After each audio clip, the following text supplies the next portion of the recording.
Hello, this is a really quick look at the Vivitar 20mm f3.8 manual focused lens.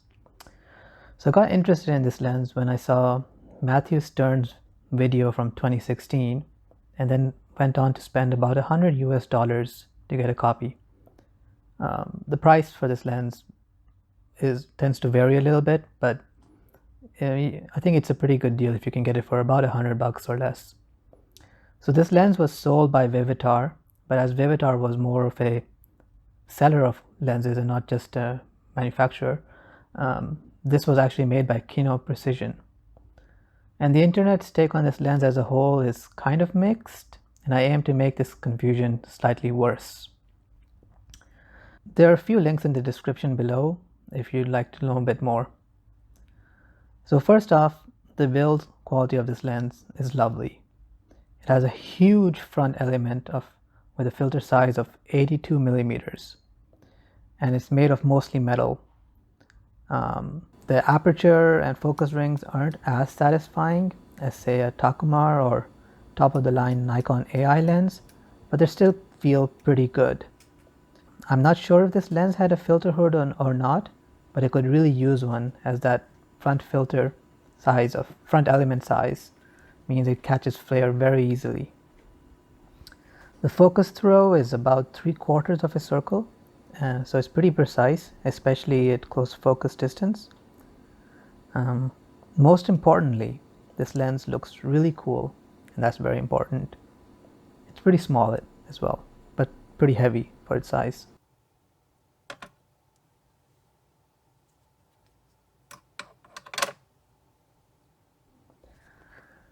There is no video gearing, and the aperture has click stops, but this almost looks like a cine lens.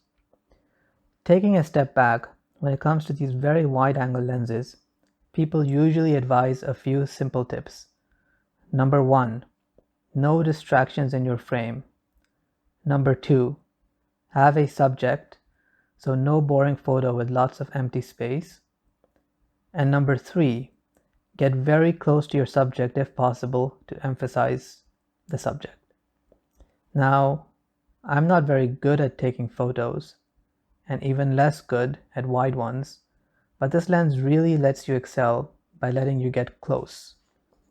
It's not macro level, but it has a close focus distance of half a foot or about 15 centimeters. Basically, your subject can be more or less 2 to 3 inches away from the front of the lens. And that makes this lens very useful and usable. And I'd strongly recommend using this lens for close subject photos of stuff like flowers and leaves. Of course, you can also use it for landscapes and stuff. But honestly, I would recommend investing in a higher quality 28mm or 35mm lens for your landscapes, for further distance stuff, but this lens works for those in a jiffy. Its sharpness is in general alright, as is the contrast, I believe. I've only tried it a few times, but you have to make sure you nail focus. That sounds a bit weird for a wide angle lens like this, but it really helps, especially when you're at close distances, to totally nail that focus.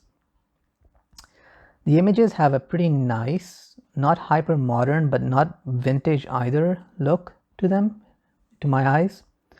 Or to put it another way, the good photos from this lens, you can't really tell what lens took it. And I think that's usually a good quality to have, especially in an older lens like this one.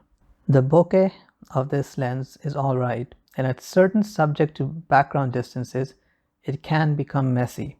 But I think it's the good kind of messy, believe it or not, because there's some swirl going on, and we all like a bit of that swirl in these old lenses. To my eyes, the biggest flaw with this lens is flare. It catches the light pretty easily, and these green artifacts show up in the photo, as well as some ghosting and flare, or veiling as it's known.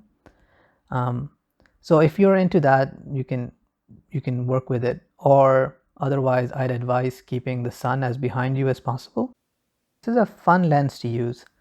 I do have other wide angle lenses I prefer, especially my two 28mm lenses. But there are very few 20mm lenses you can buy at this price for about $100 or less, and that makes it kind of a bargain. So if you're into, sort of these super wide lenses at 20mm, I do recommend buying it, especially if you enjoy taking close-ups of flowers and other vegetation and things like that.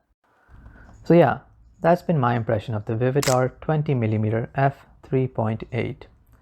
I don't think it will provide you the sharpness and contrast of a 28mm or 35mm well-respected prime, but if you want 20mm, there are probably very few other options out there at this price point and with a minimum focus distance of just 6 inches. Neat little lens. If you can get it on it for a good price, do check it out. Thank you for watching this video. Like, share, subscribe. See you next time.